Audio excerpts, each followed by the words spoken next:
Hi and welcome to this hip mobility routine. I've added this into my routine recently since I injured my knee, and this has truly transformed how flexible I'm feeling in my whole lower body, how much tension I feel in my lower back. It seems to be gone since I started doing this every day, and my general mobility has improved so much. So I wanted to share it with you, and I hope that it helps you as well if you have had any tightness or injuries in the lower body.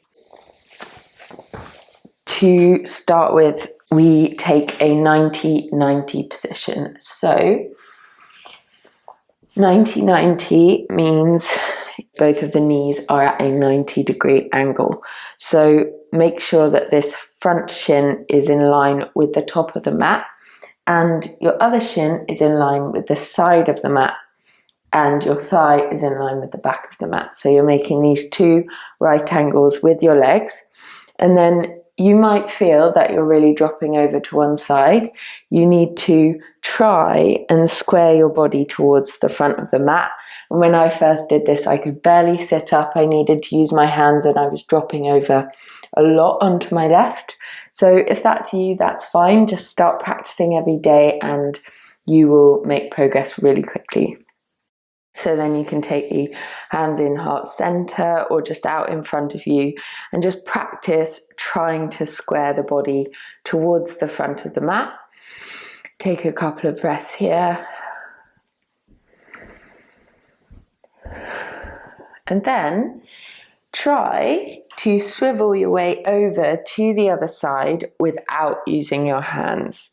And you might again find that this is not possible for you at first, so you might need to use your hands the first few days or the first few times that you practice this, but try not to use your hands. And then coming onto the other side again, try and square your upper body as much as you can towards the top of the mat. Flex your feet if you can to bring the stretch more into your hips and less into your knees.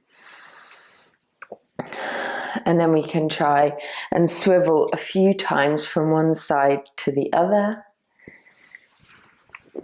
Trying to do this using your core strength, not using your hands on the floor. And again, if this is too much for you, just use your hands and then build up to a point where you're not anymore. Keep those feet flexed, keep checking, because you will think you're in 90-90 and you're not. So keep looking at the legs and checking and adjusting that position so that you get used to how it feels. One more time each way. And I've slid over to the side. So if that happens, just make your way back onto the mat. Okay, so now we're going to add on. So maybe if you're finding this hard, just stick with this for now. If you are practicing a lot or you have quite mobile hips already, then you can add on this kickback. So you're going to flex both feet, engage your glute, and then try and pick up that back leg and pulse it back behind you. And you'll feel this really activate your glute. Keep flexing the foot. Pulse, pulse, pulse. Keep pulsing until you feel like you're going to fail or you're going to fall over. Again, if you need to use the hands, then you can. And take a rest. And then we'll do that on the other side. So when you're ready, swiveling around, coming to the correct position with the legs, and then when you're ready, trying to pick up that back leg, and you might feel that it's a lot easier or a lot harder on the second side. So just accept and work with the differences. We're not symmetrical in our bodies, but we do try and balance out those asymmetries as much as we can. A few more times. And relax. So I've been doing these exercises several times on each side. For the video, we'll just go through each one once or a few times, but please do pause it and, carry on for a bit longer to really get those results more quickly. So next, there is another thing we can add on to this 90-90, and that is only for when you're feeling quite square and upright. You can take your hands in Kali Mudra, as we call it in yoga, or just this gun shape. Try and square your shoulders towards the top of the mat. Breathe in, and then as you exhale, twist around, stretching this inside arm forwards, trying to keep the shoulders square, and then coming back to center. It will be easy to twist around towards the knees, or easier, but you want to try and do it both ways. Use your breath. Inhale into the center and exhale around.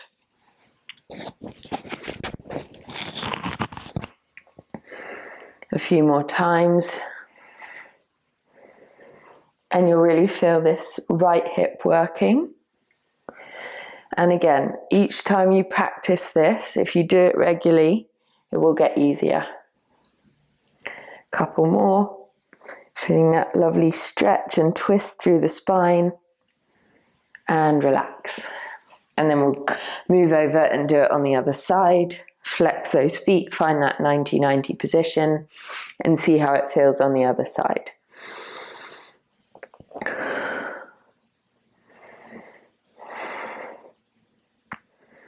So moving with the breath, twisting one way, breathing in, exhaling, trying to twist around past this front knee. That's really going to be the challenge. Finding that nice full range of motion with your back hip.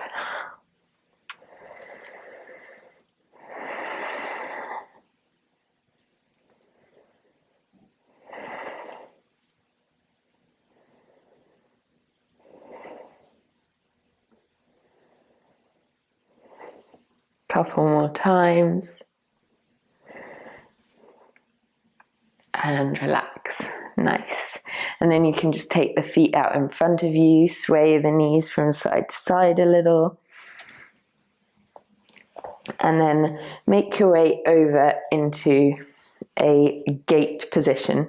So you're going to have one knee bent with the toe tucked under, and then the other leg out to the side with the foot planted. And you want to have a straight line between your knee and your heel. So you don't want the outside leg back like this or forwards like this. You want to make a nice straight line.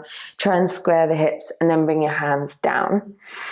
Now here, like in yoga, we might just stretch. You really want to actually bring some strength into this movement. So squeeze your glutes. And you'll feel already this is quite challenging to do in this position. You might already be feeling a very big stretch down the inside of that outside leg. So just work with your own level.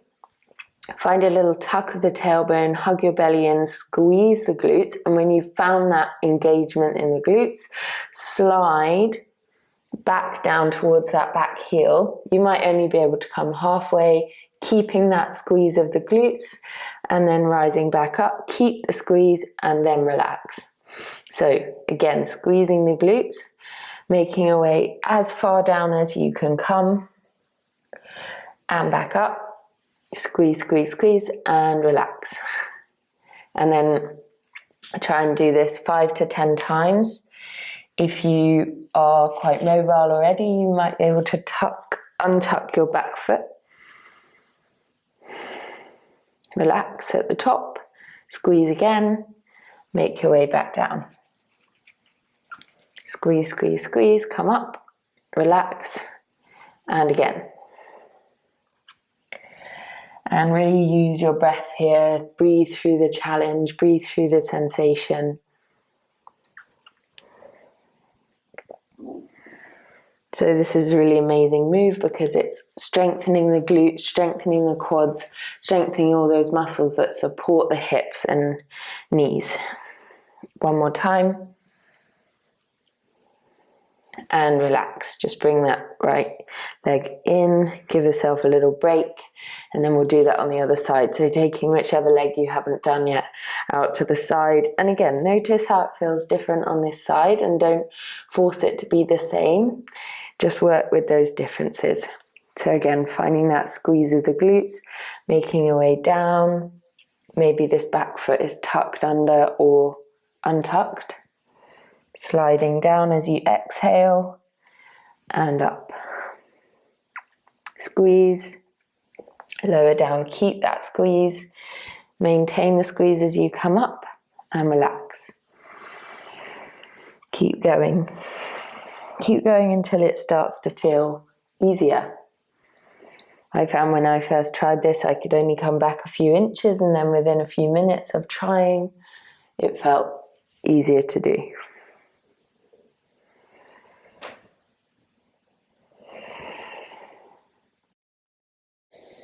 Couple more times with your breath.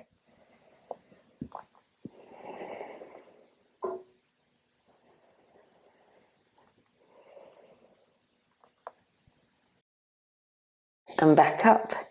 Give yourself a little break. And from here we'll make our way into a plank position for what is known as the world's greatest stretch.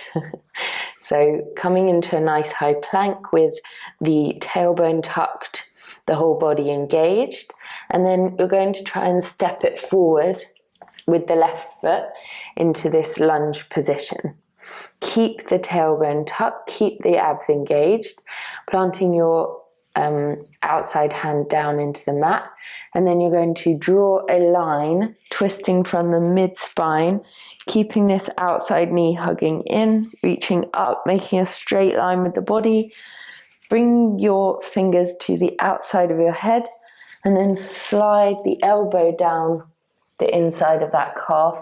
See if you can bring it all the way to the ground. Bring the forearm down if you are there with the elbow.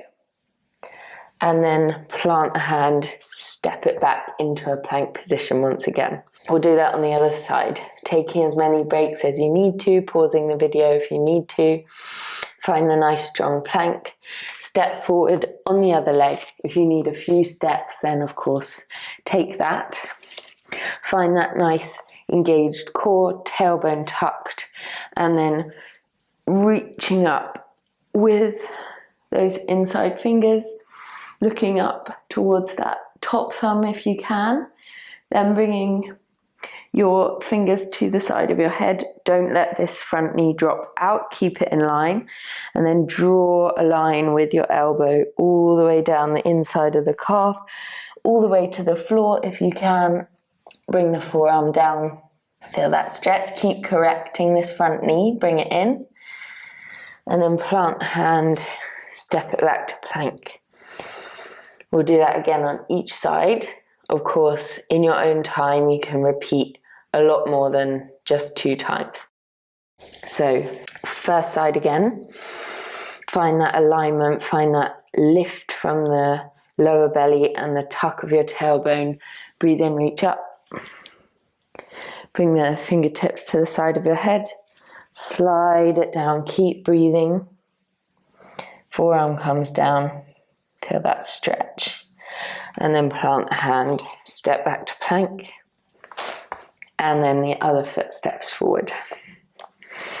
Hug that knee in towards your shoulder, and then peel it up, keeping that tailbone tucked, reaching up, and then fingertips to the side of your head. Draw that line with the elbow, bringing it down, bring it all the way to the inside of your foot. Plant the forearm, and then bring it back to that plank position and take a rest. You can sit back to the heels, just roll your shoulders a few times. Nice. Who knew mobility could be such a workout? So next, now that we've warmed up our legs a little bit, we're going to go for a quad stretch. So step forward with one foot and try and create a 90-degree angle with this knee, and then tilt your tailbone forwards and down towards the mat as you squeeze the glute of the back leg. So you should, or maybe you will, already feel a stretch in the front of your left quad and hip flexor. If it's enough for you, stay here. If you can, then you can activate the back of the left hamstring, kicking the heel in towards you, and then you can even reach for that foot. Bring the hips back over towards the knee, squeeze your glute again, tuck the tailbone, and feel this incredible stretch in the quad. If it's too much on the knee, you could do this on a blanket or something soft. And you can even try this with a bed or a chair to rest your foot on if reaching for the foot is too much for you. This is nice though because it challenges your balance. Keep squeezing that glute to bring the stretch into the front of your leg. Breathe in and release. Just plant hands, and however it works for you, make your way onto the other side.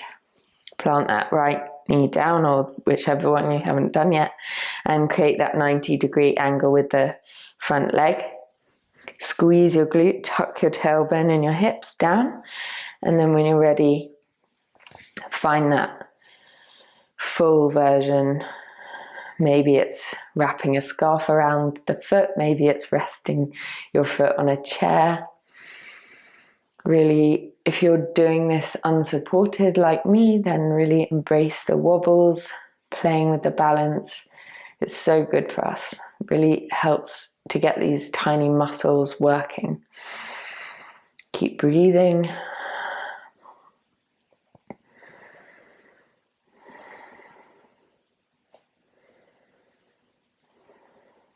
And then relax.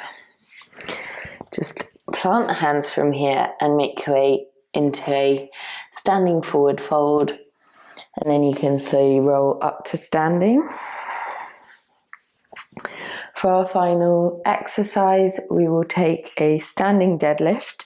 So this is like a warrior 3 position if you do a lot of yoga. So we're going to start by really engaging this standing leg, maybe your right leg, and then taking a bend in the knee. Tuck your tailbone and squeeze your glutes, and then begin to hinge forward from the hips, and you should feel this hamstring fire, and then rise up. Keep that engagement and do this a few more times.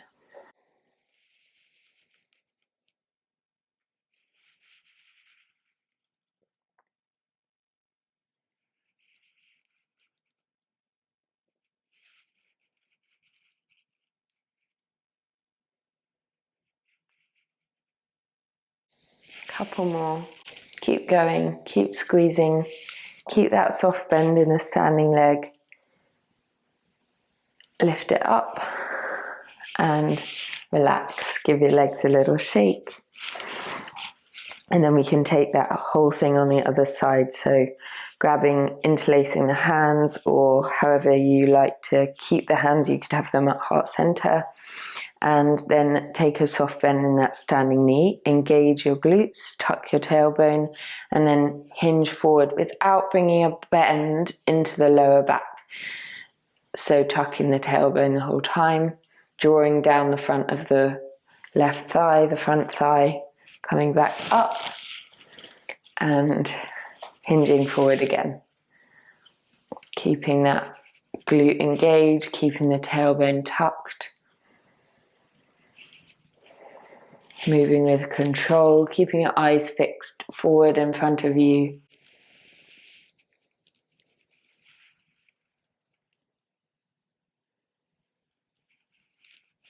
And one more.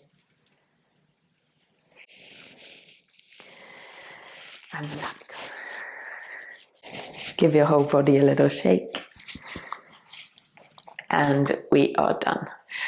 I really hope that you're feeling more open, more strong, more stable in your lower body. If you are, please let me know in the comments. And if you would like to see more mobility routines like this, then please do let me know. I hope you have the most beautiful day. I will see you in the next one.